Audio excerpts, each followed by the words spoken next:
జగన్మోహన్ రెడ్డి కడప కోటను ఆ lady fire brand బద్దలు కొట్టబోతున్నారా? ఆ లేడీ ఫైర్ బ్రాండ్ నిర్ణయాలకు జగన్మోహన్ రెడ్డి వెన్నులో వణుకు పుడుతోందా అంటే అవునని సమాధానం ఇస్తున్నారు కొంతమంది రాజకీయ విశ్లేషకులు.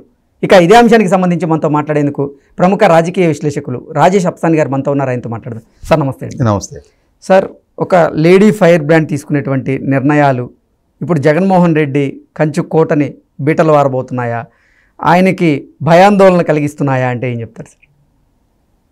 ఇప్పుడు దీంట్లో ముసుగులో గుద్దులాట ఏముంది?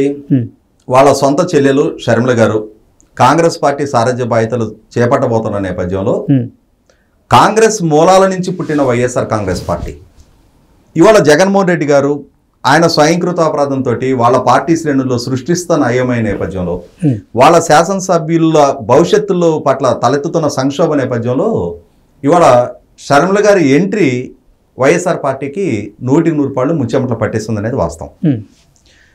వాస్తవంగా జగన్మోహన్ రెడ్డి గారితో పాటు కలిసి ప్రతి సందర్భంలో అడుగు వేసిన షర్మిల గారు, ఆయన గెలుపుకి దోహదం చేసిన షర్మిల గారు, వైఎస్ఆర్ పార్టీ మనుగడ ఉనికిని సుసాధ్యం చేసిన షర్మిల గారు. ఎందుకంటే ఆ పార్టీ ఆవిర్భావం తర్వాత జగన్మోహన్ రెడ్డి గారు జైలు పాలయ్యారు. ఆయన మీద చాలా గంభీరమైన ఆరోపణలు నమోదైనాయి. వేల కోట్ల రూపాయలు అక్రమంగా దోచుకున్నారు అని చెప్పి నిర్ధారణ చేసి సిబిఐ ఆయన మీద కేసులు ఫైల్ చేయడం జరిగింది.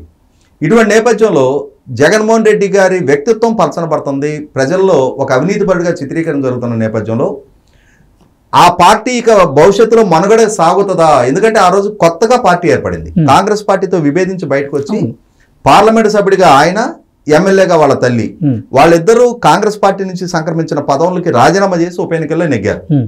ఆ పార్టీ నుంచి ప్రాతినిధ్యం వహిస్తున్న ప్రజాప్రతినిధులు వాళ్ళిద్దరే. పార్లమెంటు సభ్యుడిగా జగన్మోహన్ రెడ్డి గారు, అసెంబ్లీలో ఎమ్మెల్యేగా విజయలక్ష్మి గారు. అంటే ఇద్దరు ప్రజాప్రతినిధులు మాత్రమే ఉన్న అతి చిన్న పార్టీ ఆ రోజున. అటువంటి సందర్భంలో ఈయన తీసుకెళ్లి లోపలేశారు. వేల కోట్ల రూపాయలు వాళ్ళ నాన్నగారు అధికారాన్ని అడ్డం పెట్టుకుని దోచేశారు అని చెప్పని డాక్యుమెంట్ ఎవిడెన్స్తో సిబిఐ నిర్ధారణ చేసి ఛార్జ్ షీట్లు ఫైల్ చేసింది.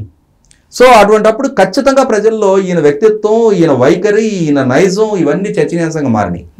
ఇంతటి అవినీతి పరుడు అవుతానని చెప్పని ప్రజల్లో చర్చనీయాంశంగా మారుతున్న నేపథ్యంలో అప్పుడు ఈ శర్మ గారు అనే ఆ చెల్లెలు, నా అన్న అమాయకుడు, నా అన్నని అక్రమంగా నిర్బంధించారు, తప్పుడు కేసులు బనాయించారు, మా నాన్నగారు చనిపోయి ఉన్నారు కాబట్టి ఈరోజు మా అన్న మీద ఇటువంటి కేసులు నమోదు చేశారు, మా నాన్నగారు బతుకున్నంత వరకు మమ్మల్ని ఆహా ఓహో అన్నారు, ఇప్పుడు మా నాన్నగారు చనిపోయారు కాబట్టి మా మీద ఇటువంటి నేరారోపణలు చేస్తున్నారు అని చెప్పని ఆమె వాళ్ళ నాన్నగారు అనే ఆ ఎమోషన్ని తన అన్న వైపు క్యారీ చేయడంలో 100% సఫలీకృతం అయ్యారు.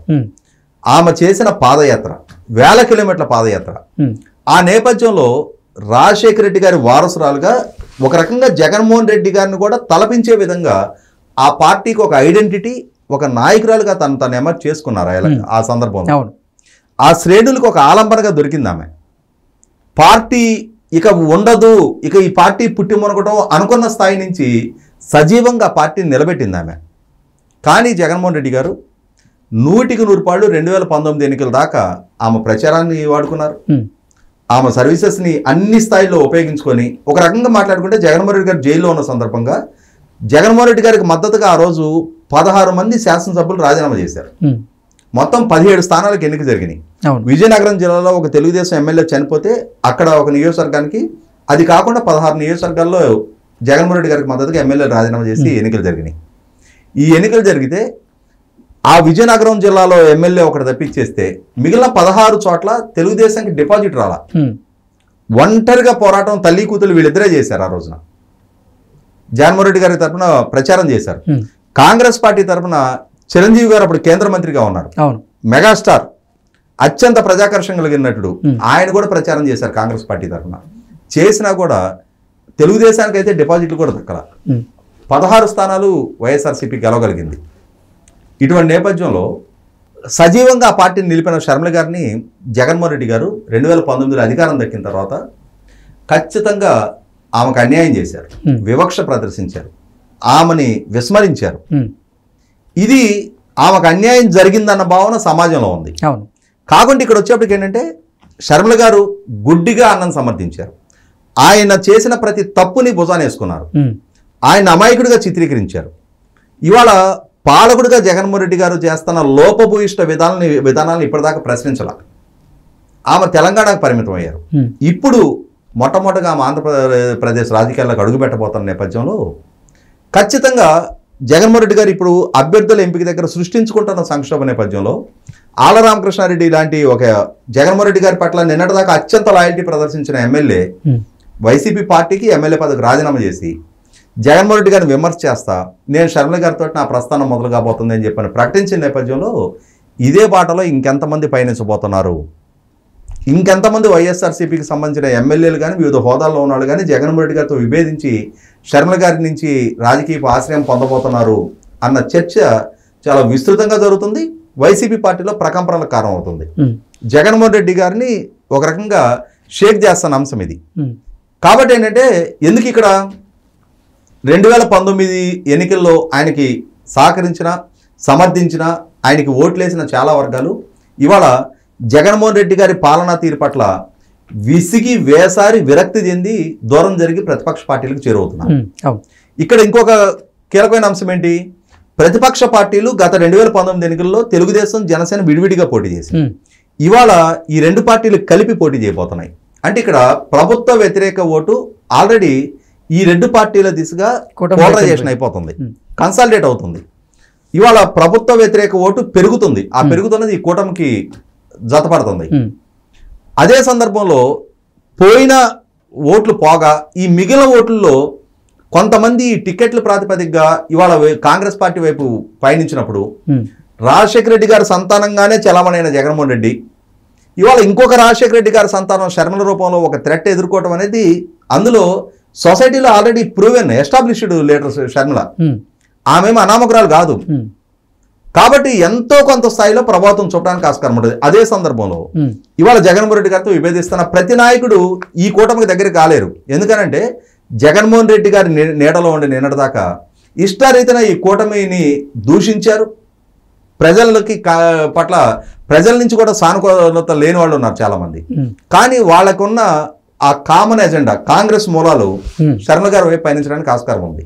ఆ పయనించిన నేపథ్యంలో వీళ్ళందరికీ రాజకీయ ఆశ్రమం అల్టిమేట్ డెస్టినీగా కాంగ్రెస్ పార్టీ షర్మిల గారు మిగలటం ఖాయం. ఎంత స్థాయిలో అయినా ప్రభావం చూపని రేపాళ్ళు అంతటి స్థాయిలో అది వైసీపీ పార్టీకి బొక్కపెట్టడం ఖాయం. ఇప్పటికే ప్రభుత్వ వ్యతిరేక ఓటు తనకు వెనక తిరిగిన చాలా వర్గాలు దూరం అయ్యి ప్రతిపక్ష కూటమికి చేరువైపోయారు. యువత ముఖ్యంగా జగన్మోహన్ రెడ్డి గారి వాగ్దాన ప్రభావంతో ఆయన కల్పిస్తానన్న అద్భుత భవిష్యత్తు ఆయన అరిచేతుల్లో ఇంద్రధనస్సులు చూపించారు వాళ్ళకి. అది ఇంద్రధనస్సు అది మన కళ్ళకే కనిపిస్తుంది, అది ఫిజికల్గా ఉండదు అనేది రిలీజ్ అవడానికి యువతకి 4.5 సంవత్సరాల కాలం పట్టింది. ఇవాళ యువత రిలీజ్ అయ్యారు. ఇటువంటి నాయకుడిని కాదు మనం కోరుకుంది, ఇతను కాదు మనకు భవిష్యత్తును సుస్థిరం చేయగలిగే వ్యక్తి అని చెప్పని వాళ్ళు ఆల్రెడీ ప్రతిపక్ష కూటమికి చేరువైపోయారు. మద్యపాన నిషేధం వాగ్దానాన్ని నమ్మి ఆయన వెనక ర్యాలీ అయిన మహిళలు వాళ్ళు వంచనకు గురై ఏమన్నా రిలీజ్ భావనకు వచ్చేసారు. వాళ్ళు ప్రతిపక్ష కూటమిని ఆదరించుతున్నారు ఆల్రెడీ. దళితులు ప్రధానంగా ఉద్యోగ వర్గాలు 2019 ఎన్నికల్లో చాలా కీలకంగా జగన్మోహన్ రెడ్డి గారి గెలుపుకి దోహదం చేశారు.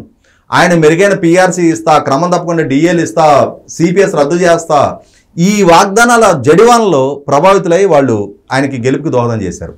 ఇవాళ ఆ వర్గాలు ప్రధానంగా ప్రతిపక్ష కూటమికి చేరువవుతున్నాయి. ఇటువంటి నేపథ్యంలో జగన్మోహన్ రెడ్డి గారిని ఓడించాలి అనుకున్న ప్రతి వర్గం ప్రతిపక్షానికి చేరువవుతుంది. అంటే ప్రభుత్వానికి వ్యతిరేకంగా ఉండే ఓటు 100% కూటమికే పడతాయి. అదే సందర్భంలో జగన్మోహన్ రెడ్డి గారిని దెబ్బ కొట్టాలి, మా రాజకీయ భవిష్యత్తుతో ఆడుకుంటున్నాడు ఈయన, మా అంటే ఆయన ఎట్లయితే నా అనే అహంలో ఉంటాడో ఈ ఎమ్మెల్యేలు కూడా మా అనే అహంలో వాళ్ళు ఉంటారు. ఎంతో కొంత స్థాయి వాళ్ళు ప్రజా జీవితంలో ఉన్నారు కదా, వాళ్ళకి ఒక ఈగో ఉంటుంది కదా, వాళ్ళ మాట వినే శ్రేణులు కూడా ఉంటారు కదా. వాళ్ళని ఎంత స్థాయిలో వాళ్ళు ప్రభావితం చేసినా సరే అది వైసీపీ పార్టీకి పెను ముప్పుగా మారడం ఖాయం. ఇటువంటి నేపథ్యంలోనే జగన్మోహన్ రెడ్డి గారు వాళ్ళ చిన్నాన్న వైవి సుబ్బారెడ్డి గారిని రాయబారం పంపించినట్టుగా వార్తలు వస్తున్నాయి.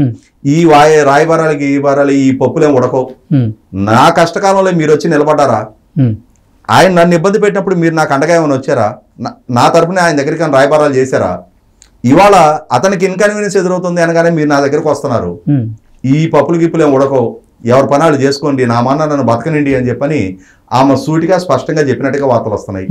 ఇది మరింతగా ఆ పార్టీలో ప్రకంపనలకు కారణమవుతుంది. ఖచ్చితంగా మీరు ఇందాక ప్రస్తావించినట్టుగానే శర్మ గారు కనుక రేపు కడప జిల్లాలో కాంగ్రెస్ పార్టీ తరఫున ఆమె స్వయంగా కనుక పోటీకి సిద్ధపడినప్పుడు అది వైఎస్ఆర్ పార్టీని 100% దెబ్బతీయటం ఖాయం. ఎందుకంటే జగన్మోహన్ రెడ్డి గారికి లేదు రాజశేఖర రెడ్డి గారికి అత్యంత బలమైన ప్లాట్ఫామ్ ఆ జిల్లా ఇచ్చింది. వాస్తవంగా ఒకనాడు ఎన్టీ రామారావు గారి పార్టీ ఆవిర్భావం తర్వాత అక్కడ ఉన్న 10 సీట్లు 9 సీట్లు తెలుగుదేశం గెలిచినా కూడా ఒకే ఒక్క సీటు రాజశేఖర రెడ్డి గారు గెలవగలిగారు. కానీ ఇవాళ అటువంటి పరిస్థితుల నుంచి పూర్తి ఒక కంచుకోట్లాగా కాంగ్రెస్ పార్టీకి తర్వాత వైఎస్ఆర్ కాంగ్రెస్ పార్టీకి మలుచుకోగలిగారు. ఇవాళ ఆ పరిస్థితులు మొత్తం తలకిందులవడానికి ఆస్కారం ఉంది. ఒక రకంగా ఎంటైర్ రాయలసీమ 52 స్థానాలుంటే 49 స్థానాలు జగన్మోహన్ రెడ్డి గారికి కట్టబెట్టారు.